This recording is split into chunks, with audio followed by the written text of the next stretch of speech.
नमस्कार। एक नंबर पक्का सीरीज में एक बार फिर से आप सभी का बहुत बहुत स्वागत है। आज हम डिस्कस करेंगे बार्क के बारे में और जानेंगे भाभा एटॉमिक रिसर्च सेंटर से वो सारे इंपॉर्टेंट पॉइंट जो कि आपके एग्जाम में आ सकते हैं, पूछे जा सकते हैं। आइए डिस्कस करते हैं। तो भाभा एटॉमिक रिसर्च सेंटर जिसका एस्टैब्लिशमेंट हुआ था 1954 में, डॉक्टर होमी जहांगीर भाभा के द्वारा इसे एस्टैब्लिश किया गया। भाभा एटॉमिक रिसर्च सेंटर का पुराना नाम था एटॉमिक एनर्जी एस्टैब्लिशमेंट, राइट। 1966 में जब डॉक्टर होमी जहांगीर भाभा की डेथ हो जाती है तो 1967 में संस्था का नाम बदल कर दिया जाता है Bhabha atomic research centre, right. तो पुराना नाम क्या था? Atomic energy establishment. इस बात को ध्यान रखना है। अब हम बात करते हैं कि जो भाभा एटॉमिक रिसर्च सेंटर है इसके द्वारा कौन कौन से काम किए जाते हैं, किस किस एरिया में डेवलपमेंट्स किए जाते हैं। तो ये agriculture sector, industrial sector, nuclear power sector और भी बहुत सारी अलग अलग टेक्नोलॉजीज पर काम करता है। तो आइए एक एक करके इसके सारे एप्लीकेशन पर हम डिस्कशन करते हैं। तो ये है डॉक्टर होमी जहांगीर भाभा, जिनको हम father of nuclear research program के नाम से भी जानते हैं, जिन्होंने बहुत बड़ा कंट्रीब्यूशन किया था। जब इन्होंने बात करते हैं अप्सरा न्यूक्लियर रिएक्टर की, तो अप्सरा न्यूक्लियर रिएक्टर को इंस्टॉल करने में और इन्होंने डेडिकेट किया था ये हमारे भारत देश को, जिसने बहुत बड़े बड़े अचीवमेंट्स हासिल किए हैं। एक एक करके हम सभी के बारे में डिस्कस करेंगे। सबसे पहले पढ़ते हैं न्यूक्लियर पावर के सेक्टर में बार्क का क्या कंट्रीब्यूशन रहा है। तो यहाँ पर ये जो आप देख रहे हैं ये है अप्सरा न्यूक्लियर रिएक्टर। अप्सरा न्यूक्लियर रिएक्टर जो कि बना था 1956 में, 1957 में पंडित जवाहरलाल नेहरू के द्वारा पूरे भारत देश को इसे डेडिकेट किया गया था।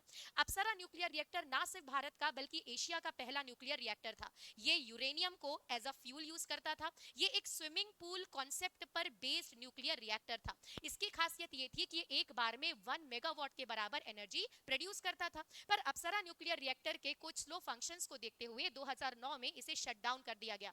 वर्तमान में अप्सरा का लेटेस्ट वर्जन भारत के पास है, जिसका नाम है अप्सरा यू यानी अप्सरा अपग्रेडेड, जो एक बार में कम से कम 2 मेगावाट के बराबर एनर्जी प्रोड्यूस करता है, जिसे लॉन्च किया गया था 2019 में, राइट। तो ध्यान रखें अप्सरा हमारे भारत देश का ही नहीं बल्कि एशिया का भी पहला न्यूक्लियर रिएक्टर है। आगे यदि हम बात करते हैं और कुछ इंपॉर्टेंट फंक्शंस के बारे में जाने, तो इसमें जाने से पहले ध्यान रखें साइरस और ध्रुवा भी न्यूक्लियर रिएक्टर्स ही हैं जो कि बार्क के द्वारा ही बनाए गए हैं। 25 न्यूक्लियर रिएक्टर्स में से जब हम बात करते हैं साइरस की, तो ये कनाडा के सहयोग से बनाया गया था। साइरस की खासियत ये थी कि इसने ऑपरेशन स्माइलिंग बुद्धा जो कि 1974 में चलाया गया था, उसमें प्लूटोनियम के निर्माण में मदद की थी साइरस ने। नेक्स्ट अगर हम बात करें ध्रुवा की, तो ध्रुवा भी एक न्यूक्लियर रिएक्टर है, बार्क के द्वारा बनाया गया, जिसे 1985 में बनाया गया था। ध्रुवा की खासियत ये है कि ये इंडिया का सबसे बड़ा रिसर्च न्यूक्लियर रिएक्टर था। अब यहाँ पर जो आपके सामने पिक्चर खुली हुई है ये एक मेडिकल सेक्टर में बार्क के एडवांस डेवलपमेंट के बारे में बताती है। मेडिकल सेक्टर में बार्क की डिस्कवरी के बारे में बात करें तो इन्होंने बनाया है भाभाट्रॉन। अब ये भाभाट्रॉन क्या है?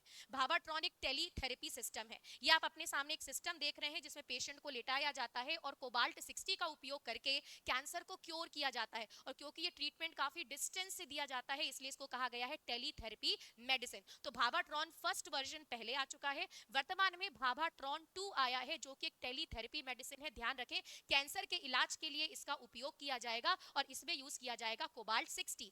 मेडिकल सेक्टर में और क्या किया है बार्क ने भाभाट्रॉन के अलावा? तो बार्क ने बनाया है आयोडीन 131 जो कि थायराइड कैंसर के लिए क्योर कर रहा है। बार्क ने बनाया है फास्फोरस 32 जो कि आपके ट्यूमर को अर्ली डिटेक्शन के लिए यूज किया जा रहा है। और भी ऐसे बहुत सारे रेडियो आइसोटोप्स बनाए गए हैं जिसमें आयोडीन 131 जरूर ध्यान रखें क्योंकि इसका भी लेटेस्ट यूज किया गया है थायराइड कैंसर के उपचार के लिए।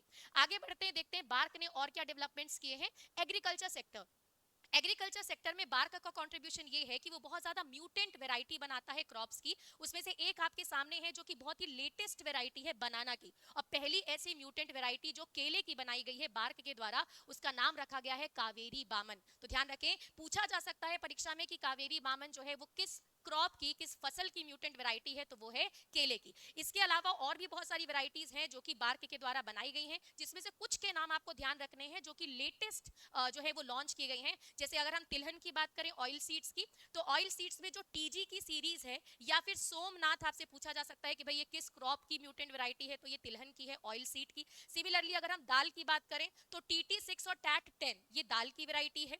चावल की बात करें तो चावल में रायपुर राइस, ट्रॉम्बे, कोंकण कोलम, हरी और बौना लुछाई, ये कुछ नाम आपको ध्यान रखना है जो बार्क के द्वारा चावल की म्यूटेंट वेराइटीज बनाई गई हैं। गेहूं की बात करें तो राज विजय, ये जो सीरीज है ये वीट की है जो कि बार्क के द्वारा बनाई गई है। अब यहाँ पर केले की चर्चा हमने कर ली, कावेरी बामन जो बनाना की वेराइटी है। इसी में ध्यान रखें महादेव, महादेव किसकी वेराइटी है, तो ये जूट की वेराइटी है जो कि लॉन्च की गई है बार्क के द्वारा। वेराइटीज बहुत सारी हैं, हर साल बार्क नई नई जो वेरिएंट्स हैं वो फार्मर्स को डेडिकेट करता है, लेकिन ये हमारी 2024-25 से संबंधित है, इसीलिए ये हमारे लिए एग्जाम के लिए जरूरी है। चलिए अब हम डिस्कस करते हैं कि इन सभी चीजों के अलावा बार्क और क्या करता है। तो बार्क जो है, ये जो आप एक सामने पिक्चर दिख रहे हैं, ये कोई रिसोर्ट नहीं है, ये है आपका biogas fuel plant. Biogas fuel plant जिसका नाम है निसार गुना। निसार गुना टेक्नोलॉजी पर बार्क काम करता है जो कि किचन वेस्ट और ऑर्गेनिक वेस्ट का यूज करता है बायोगैस बनाने के लिए। मतलब जहां पर एक तरफ न्यूक्लियर पावर पर बार्क काम करता है तो वहीं पर वेस्ट को बेस्ट बनाने पर भी काम करता है। तो ये निसार गुना टेक्नोलॉजी भी किससे रिलेटेड है, बार्क से रिलेटेड है, पूछा जा सकता है, इसको भी ध्यान रखें।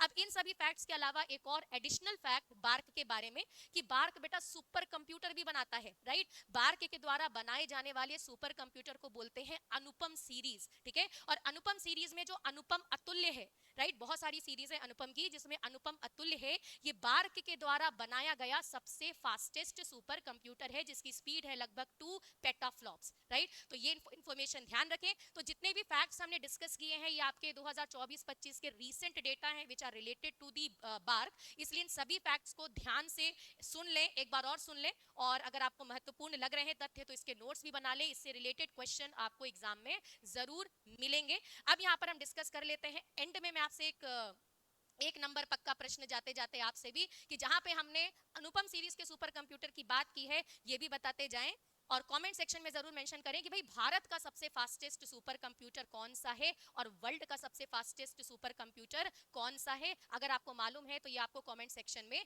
बताना है। एक चीज और, वर्तमान में बार्क के जो हेड हैं वो कौन है, वो है विवेक भासिन। विवेक भासिन जो कि बार्क के 14th डायरेक्टर नियुक्त हुए हैं, इनका नाम भी आपको ध्यान रखना है। चलिए तो आज का सेशन हम यहीं पर क्लोज करते हैं। अगली सीरीज में हम डिस्कस करेंगे नेशनल डेयरी रिसर्च इंस्टीट्यूट के बारे में, बहुत सारी नई नई जो क्लोनिंग एनिमल्स हैं वो इसके द्वारा रिलीज किए गए हैं उनके बारे में समझेंगे, और कवर करेंगे वो सारे करंट डेटा जो हमारे एग्जाम के लिए महत्वपूर्ण हो सकते हैं। तो ऐसी रोचक तथ्यों को जानने के लिए जुड़े रहें एसएमजे के प्लेटफॉर्म के साथ। धन्यवाद, जय हिंद।